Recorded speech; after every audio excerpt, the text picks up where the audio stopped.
Queridos amigos, muy buenos días. Les habla Wilson Silva, Wilson Duan Silva. Recordemos, por favor, suscribirse al canal YouTube Finanzas con Wilson Duan. Aquí encontramos temas de toda índole relacionados con finanzas, con emprendimiento, con temas de matemáticas, etcétera, etcétera, etcétera. El emprendimiento es nuestro norte y el manejo financiero. Hoy vamos a hablar del contrato laboral. Entonces, primero que todo, definamos qué es un contrato laboral. El contrato laboral es aquel, ¿cierto?, por el cual una persona natural se obliga a prestar un servicio personal a otra persona natural o a otra persona jurídica, ¿cierto? Tiene algunos requisitos y es que debe ir bajo la continua dependencia o subordinación de la segunda. Y por supuesto debe tener una remuneración. Quien presta el servicio, ¿cierto?, se denomina trabajador, ¿sí? Quien lo recibe y la persona que remunera se denomina empleador. Esas son palabras que debemos tener claras. ¿Listo? Entonces, trabajador y empleador. La remuneración, cualquiera que sea, se denomina salario. El código lo denomina salario. Normalmente en mis clases yo le digo a las personas, llame el sueldo, el básico, y si tiene subsidio de transporte, esas dos cosas, llámela salario. Pero bueno, es como usted lo desee manejar desde que entienda el concepto.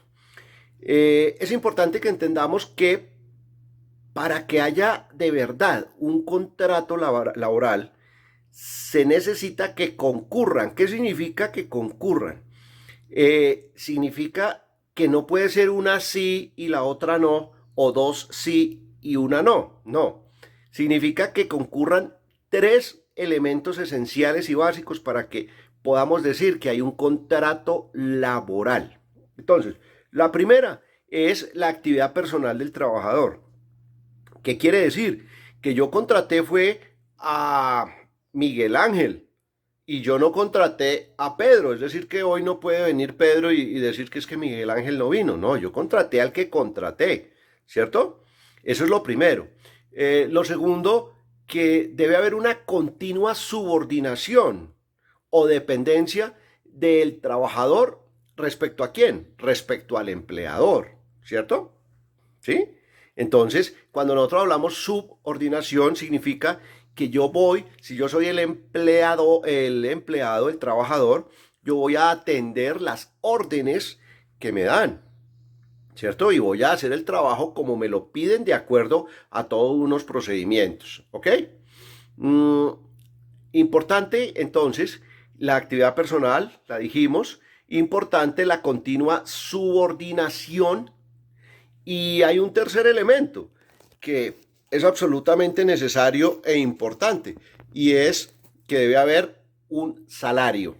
El salario como retribución, ¿no es cierto?, al servicio prestado, ¿cierto? Una vez que se reúnan estos tres elementos, ¿cierto?, que claramente están estipulados ¿cómo se llama? En el Código Sustantivo del Trabajo, entonces podemos decir que hay un contrato laboral. A ver, el contrato laboral puede ser verbal o puede ser escrito. O sea, una persona no puede alegar que porque no le hicieron firmar un contrato, no hay contrato laboral. Sí lo hay. Lo que pasa es que es un contrato por escrito y el otro es un contrato verbal. ¿Qué diferencia hay entre el contrato laboral por escrito y el contrato laboral verbal? Ninguna, básicamente. O sea, la situación es que cuando yo hago un contrato verbal es muy sencillo, solo tiene algunas cláusulas, es decir, ven, por favor, me ayudas aquí en la lavandería y pare contar, lo que hay que hacer es sacar la ropa de la lavandería y pare contar, ¿cierto? ¿Y cuánto me vas a pagar? Entonces te va a pagar el mínimo y pare contar. ¿Y cuándo comienzo? Comienza mañana, ¿cierto? Entonces es eso, ya, pare contar. Ese contrato se hizo verbal y tiene toda la validez ante la ley. De ahí que tengamos cuidado, ¿no es cierto? tengamos mucho cuidado. Poco a poco vamos a ir mirando cuáles son las ventajas o las desventajas y por qué en muchas ocasiones se debe preferiblemente hacer un contrato laboral por escrito. ¿Ok? Bueno, entonces ya sabemos, queridos amigos, qué es un contrato laboral, ya sabemos que hay 3 cosas obligatorias que deben suceder en el contrato laboral, ¿cierto? Tengamos en cuenta lo siguiente, tengamos en cuenta que en el artículo 30 del código nos dice que los menores de 18 años necesitan autorización escrita de sus representantes legales para poder tener un contrato laboral. Es decir, que preferiblemente si usted es un emprendedor no contrate menores de 18 años porque normalmente puede llegar a ser un problema. Entonces no, hay que contratar personas de 18 años en adelante. Pero aún así, si por alguna razón lo quieres hacer, entonces debe tener autorización de sus padres o en su defecto del inspector de trabajo, del alcalde, etcétera, etcétera, de la persona que te esté autorizando. Si no lo haces, incurres en un procedimiento equivocado y puedes tener complicaciones económicas, ¿no? ¿Qué te cuento de los contratos? Importante que tengamos presente. Decíamos contrato laboral y decíamos verbal y decíamos contrato por escrito.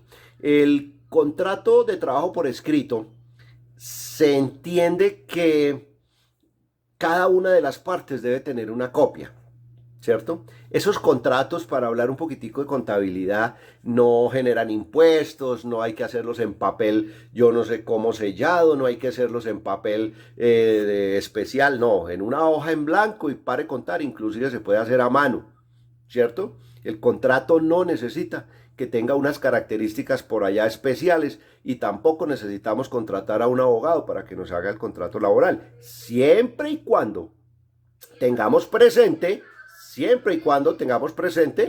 las características que estamos expresando en este momento, ¿cierto? Ahora, ¿qué necesitas tú colocar en un contrato laboral? Importantísimo, la identificación y domicilio de las partes. ¿Cuáles son las partes? Ya lo dijimos. Las partes es el empleador y el trabajador. Entonces debemos decir el empleador en dónde está domiciliado, cuál es el sitio de la empresa en donde usted va a trabajar, etcétera, y cómo se llama esa empresa. Y del empleado o del trabajador necesitamos identificarlo muy bien en el contrato, saber sus nombres, sus apellidos completos, su número de cédula, en dónde está domiciliado, si en la ciudad de Cali, en la ciudad de Bogotá, en qué dirección, en qué apartamento, qué teléfono. Es decir, se requiere identificar muy bien a ese trabajador, ¿no es cierto? Eso va en la primera parte. Y eso no hay necesidad de hacer ninguna cosa extraña, sino entre los suscritos, voy a colocarme yo como empleador, Wilson Duan Silva, domiciliado en Bogotá, identificado con la cédula tal, y vamos a colocar a Pepito Pérez, que va a ser el trabajador. Y Pepito Pérez Manrique, identificado con la cédula número tal, domiciliado en la ciudad de Bogotá, en la dirección tal, con teléfono tal.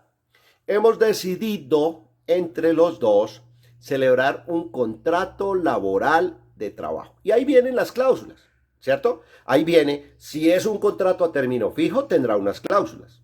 Si es un contrato a término indefinido, tendrá otras. Si es un contrato de obra o labor, tendrá otras, ¿cierto? Entonces, ahí vienen las cláusulas. Entonces, podemos comenzar hablando de la primera cláusula, ¿cierto? Entonces, ¿qué es lo que vas a hacer tú?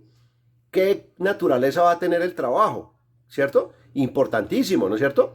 ¿Qué vas a hacer? Entonces ahí le vamos a expresar que tú fuiste contratado para hacer esto, esto, esto y esto. Entonces vas a abrir la droguería, vas a atender los clientes, vas a poner inyecciones, vas a recetar, lo que queramos que tú hagas va a quedar específicamente en el contrato laboral.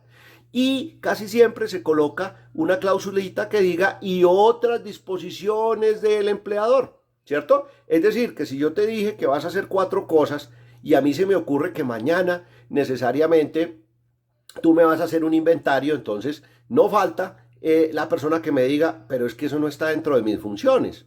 Entonces, esa cláusula es fundamental. Y otras funciones que el empleador le disponga, ¿cierto? Bueno, eso es fundamental. Necesitamos que en el contrato laboral nos diga el salario. Entonces, una de las cláusulas es salario. ¿Cuánto le vamos a pagar? ¿Cierto? Y necesitamos que le digamos cómo le vamos a pagar. En Colombia la remuneración de los contratos suele ser de manera mensual, pero lo podemos dividir por quincenas. Entonces esto se lo vamos a colocar en el contrato laboral. Tercero, ¿cierto? Le vamos a decir en el contrato laboral, le vamos a decir cuál es el horario de trabajo, cuál es la jornada. Entonces ahí en el contrato, si imaginémonos que es un contrato a término fijo, entonces le vamos a decir que la fecha de ingreso es el 1 de enero y que va hasta el 15 de julio. Esa es la fecha de ingreso y la fecha de terminación del contrato si estuviéramos hablando de un contrato a término fijo, ¿cierto? Y le vamos a decir qué horario, qué jornada vamos a trabajar. Entonces que vas a entrar a las 8 de la mañana y que sales a las 5, que vas a tener una hora de almuerzo, etcétera. Esto debe estar estipulado en nuestro contrato laboral. ¿Ok? ¿Estamos? En términos generales, queridos amigos, son como las características generales de un contrato laboral. Es importante que tú tengas en cuenta las tres que deben concurrir para que hablemos de contrato laboral. Quiero dejar este video simplemente con algo abierto. ¿Cuáles contratos normalmente son los más comunes? Entonces está el contrato a término fijo, y el contrato a término fijo lo vamos a ver más adelante en el siguiente video cuando hablemos de los tipos de contrato. Vamos a especificarlo, ¿cierto? Simplemente tiene una fecha inicial y una fecha final. Tenemos el contrato indefinido. Contrato indefinido es que te contrataron hoy y no te dijeron más nada, ni por cuánto tiempo, ni cuándo se termina. Entonces simplemente es un contrato a término indefinido. Mucho cuidado con ese contrato. Hay otro contrato que es obra o labor. Entonces te van a contratar para que hagas este muro y pare contar. Es un contrato que puede ser el de los maestros de obra, ¿cierto? Hay otro contrato que ya no es contrato laboral. Y es el de prestación de servicios. Esos son tipos de contrato como contratamos la gente. Pero ojo, no podemos confundir entre un contrato de prestación de servicios y un contrato laboral.